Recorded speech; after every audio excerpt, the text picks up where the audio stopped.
Hello नमस्कार, मैं doctor Surendra कंसली ज्योतिष आचार्य ज्योतिष की इस नई श्रृंखला में आपका स्वागत करता हूं। दोस्तों, आज बात करते हैं हम कर्क राशि की। और कर्क राशि में जो मंगल के गोचर है इनको ज्यादा आज दिखाते हैं कि मंगल का क्या प्रभाव पड़ रहा है कर्क राशि पर, और क्या ये जो मंगल है इनके लिए योग कारक तो नहीं है। चलिए इस पे बात करते हैं। आज जो कर्क राशि है इसमें जो मैं आपको बताना चाहूंगा, ये राशि राशि चक्र की चौथी राशि है। और ये बहुत महत्वपूर्ण इसलिए हो जाती है कि इनका जो जो लॉर्ड है वो चंद्रमा है। चंद्रमा का मतलब है मन। मन पर प्रभाव कर्क राशि वालों का बहुत अधिक दिखाई देता है। हालांकि जो ग्रह गोचर की स्थिति है उसमें जब भी कोई भी ग्रह बहुत नजदीक आ जाते हैं और जब भी कोई ग्रह बहुत दूर चले जाते हैं तो दोनों के अलग अलग प्रभाव दिखे जाते हैं। इसे ही हम कहते हैं कि जो ग्रह जो अब रेट्रोगेट हो गया और जो कहते हैं कि ग्रह जो है अब मार्गी हो गया। तो इसी तरह से इनके प्रभाव अलग अलग प्रकार से दिखाए जाते हैं। अब रेट्रोगेट वाली स्थिति का मतलब ये है कि पृथ्वी से ज्यादा निकटता हो जाना। वही पृथ्वी से निकटता यहाँ पर मंगल ग्रह की बन रही है। अब मंगल यहाँ पर कर्क राशि में तो हैं, लेकिन कर्क राशि में यहाँ पर नीच के हैं। नीच का मतलब है नीचे और उच्च का मतलब है ऊपर या माने दूर।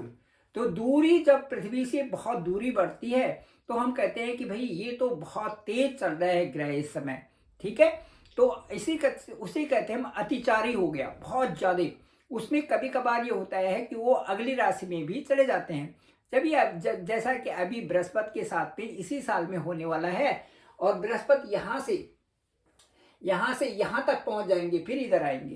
कहने का मतलब है कि ये जो स्थिति होती है तेज चलने की, यहाँ से अतिचारी होंगे, यहाँ पर आएंगे, यहाँ से गुरु, और फिर यहाँ पर आ जाएंगे तीसरे भाव में, यहाँ पर इसी भाव में मतलब मिथुन राशि में। इसी तरह से जो रेट्रोगेट स्थिति है, रेट्रोगेट स्थिति में ये होता है बकरी हो गया नजदीक, पृथ्वी से नजदीकी, और उससे हम ये कहते हैं कि पिछले वाले भाव पर उसकी प्रभाव ज्यादा पड़ रहा है। ये सारी चीजें जिससे ज्योतिष से हम देखते हैं। चलिए अभी मैं आपको ये देखना चाहता हूं कि जो कुंडली है, कुंडली के ग्रह गोचर की स्थिति तो होती है, लेकिन साथ साथ में हम जैसे एक दो पार्ट होते हैं, जैसे धरती है और आकाश है, उनके बीच में हम लोग हैं। पिसना तो हमें है ही, लेकिन जो जीव के रूप में जो मनुष्य है वो सबसे बड़ी शक्ति यहाँ पर है, यहाँ पर धरती में है। जो 84 लाख योनियां हैं उनमें से सबसे अच्छी योनि मनुष्य योनि है। तो मनुष्य योनि के लिए कुछ विशेष प्रकार के बंधन भी हैं और विशेष प्रकार की इनके लिए छूट भी है। अब यहाँ पर हम ये कहेंगे कि यदि ईश्वर भजन करता है, क्योंकि ईश्वर से सबसे नजदीकी जो है मनुष्य ही बना सकते हैं, तो यदि उसी तरह से करता है तो दोनों पार्टों के बीच में जब चक्की चलती है तो बीच में जो जहां से दाना डालते हैं उसमें कुछ दाने उसमें बच जाते हैं दोनों पार्टों के बीच में, और वो साबुत रह जाते हैं, बाकी सारे पिसते जाते हैं। तो वही जिसका उस कील से संबंध होता है, जो अपने इष्ट से संबंध रहता है, या जिसका ऊपर वाले की तरफ ध्यान भी रहता है, ये समझता है कि मैं आत्म रूप में, आत्मा के रूप में, आत्मा के स्वरूप को जो पहचान लेता है वो हमेशा के लिए उसका मोक्ष भी होता है। और जो आत्म तत्व को नहीं पहचान पाता जीव, वो भोगता ही रहता है इस संसार में और 84 लाख योनियों में चलता ही रहता है। उसे कहते हैं जीव, जिसने और इसके अपेक्षा जिसकी होती रहती है, और उन्हीं में वो पड़ता रहता है, फिर बार जन्म लेना।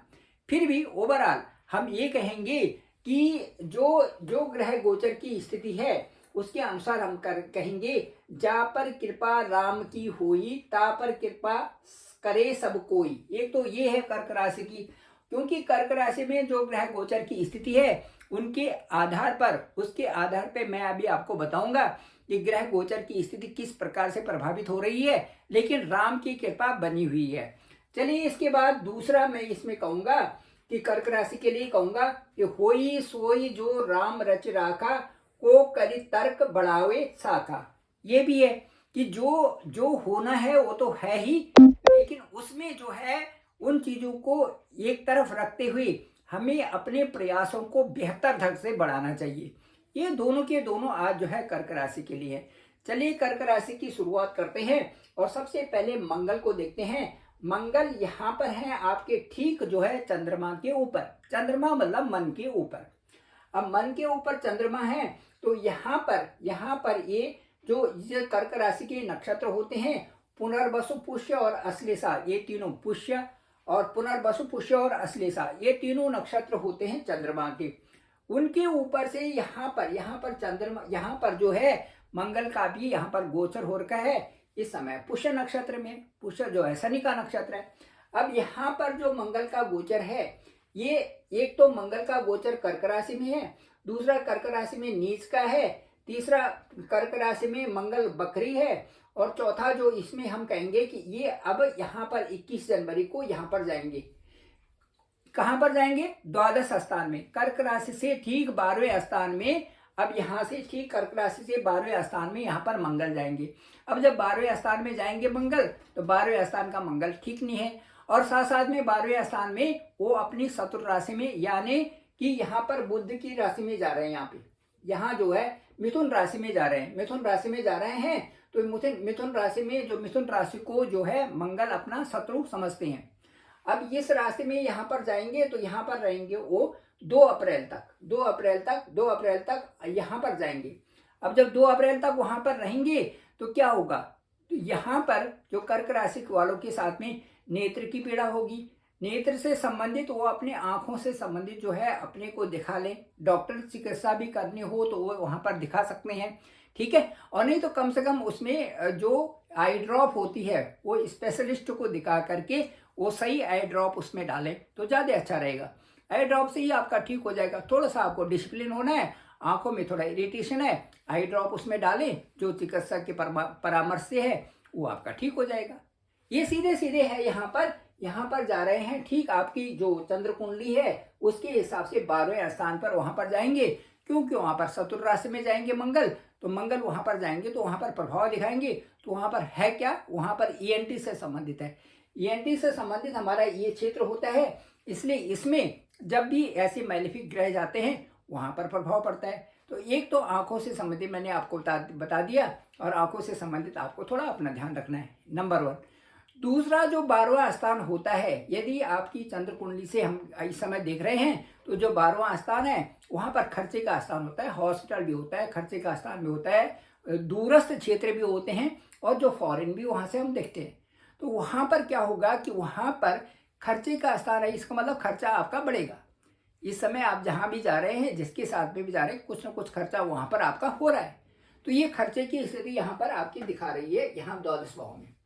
दूसरा, द्वादश भाव में ये भी है, साथ साथ में थोड़ा चिंता भी यहाँ पर लगती है, और थोड़ा ओवर थिंकिंग भी होती है, साथ साथ में थोड़ा यहाँ पर नींद भी कम होती है। नींद का क्षेत्र भी है कि आप आराम वाला क्षेत्र है, आराम में कमी आना, ये भी यहाँ से दिखाता है इस क्षेत्र, यहाँ पर से, तो आराम में कमी आना। तो ये सारी चीजें आपकी यहाँ पर हैं। साथ साथ में चूंकि ये पैर भी संबंधी यहाँ पर ये दिखाता है, तो पैरों में जो हमारा नीचे के जो पैर हैं, इनमें जो पेंडी हमारी वो है, उसके नीचे जो है थोड़ा दर्द होना, ये चीजें यहाँ पर दिखाती हैं कि थोड़ा पैरों में भी कष्ट होना, और इसके साथ साथ में जो ये सारी चीजें आपके साथ में इस समय हो सकती हैं।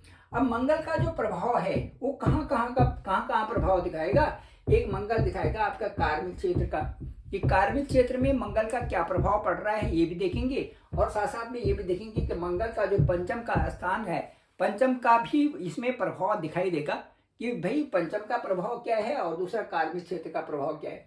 तो दोनों क्षेत्र मंगल के हैं, ये देखिए, ये भी क्षेत्र और ये भी क्षेत्र दोनों। तो यहाँ पर क्या है कि मंगल का प्रभाव यहाँ पर पड़ेगा कि यहाँ से जैसे आपका करियर दिखेगा, और यहाँ पर देखा आपकी पढ़ाई लिखाई से संबंधित।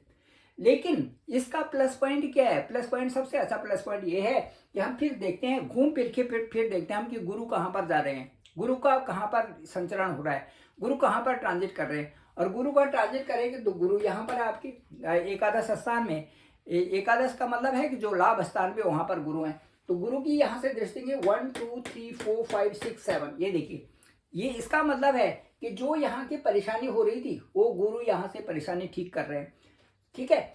और ये 8 9, और फिर ये सप्तम भाव पे ये दो जो आपका ये स्थान और ये स्थान प्रभावित था, जो आपका स्वास्थ्य से संबंधित प्रभावित था और जो आपका करियर से संबंधित प्रभावित था, वहाँ पर गुरु की दृष्टि होगी और वो स्थान आपके लिए अच्छे होंगे। ये सबसे अच्छा यहाँ पर इसका इम्पैक्ट मिला। अच्छा, इसके साथ साथ में हम ये देखेंगे कि गुरु की दृष्टि ने इनको संतुलित कर दिया, यहाँ पर और यहाँ पर इसको संतुलित कर दिया, आपको समर्थ बना दिया कि आप संतुलित तरीके से आगे बढ़ोगे और जो भी चीज़ें आपके समझ में आएंगी। गुरु का बीच में आने का मतलब है कि कोई भी चीज़ें आपके साथ हो रही है तो वो आपको पहले समझ में आ जाए। इसके साथ साथ में जो भी आप जिनके साथ उठते बैठते हो उनकी नेचर भी आपको समझ में आना, ये सारी चीज़ें आपके साथ होंगी। यदि कहीं पर खर्चा भी हो रहा है तो वो भी आपके समझ में आना। यदि पहले समझ में आ जाता है तो फिर आदमी जागरूक भी हो जाता है और उसको वहाँ पर इन्वेस्ट करने से पहले उस पर सोचने लगता है। ये सारी चीज़ें आपके साथ में है।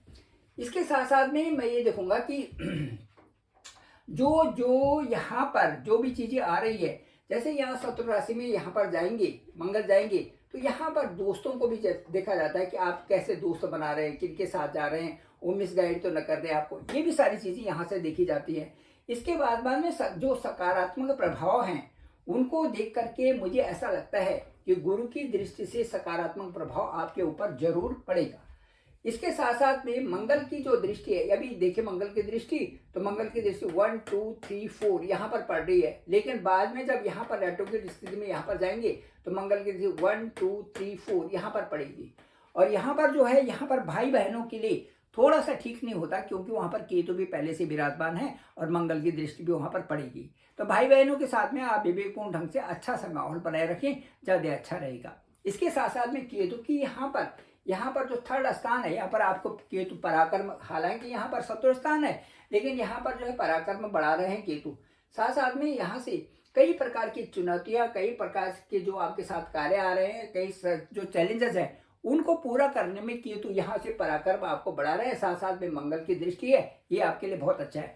मतलब कार्य का क्षेत्र और कार्यों में जो चुनौती है और उसके साथ साथ शत्रु पक्ष परास्त हो रहा है, ये आपको यहाँ से दिखता है। 1 2 3 4 5 6 7 8, ये देखिए, तो यहाँ पर 7 दृष्टि यहाँ पर भी है। जो रोग शत्रु जो है वो दूर भाग रहे हैं, कई सारी चीज़ों को वहाँ पर ठीक भी कर रहे हैं मंगल। तो ये सारी चीज़ें जो ये आपका जो ये प्रभाव है, ये प्रभाव देखने से ऐसा लगता है कि केतु का भी संचरण यहाँ से आपका पराक्रम बढ़ा रहा है।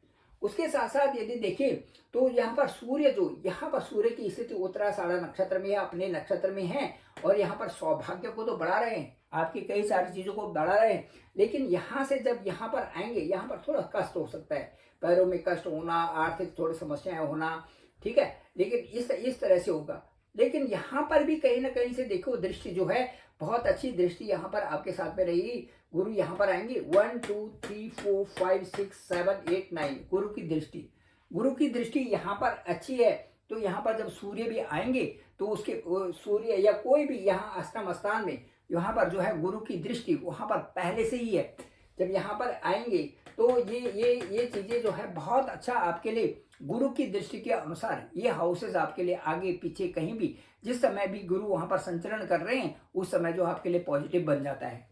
इसके साथ साथ मैं एक बहुत अच्छी बात आपके कहना वाला हूँ कि 27 जो जन आ रहा है, उसके बाद 27 जन के बाद यहाँ पर शुक्र का गोचर हो रहा है ठीक अष्टम से, और वो चले जाएंगे आपके 9th हाउस में जाएंगे। ये गोचर बहुत ही बेहद खूबसूरत गोचर आपके लिए हो रहा है, जो आपके पैसे से संबंधित आर्थिक तंगी को भी दूर कर रहा है, साथ साथ में आपके भविष्य को बड़ा ब्राइट बना रहा है।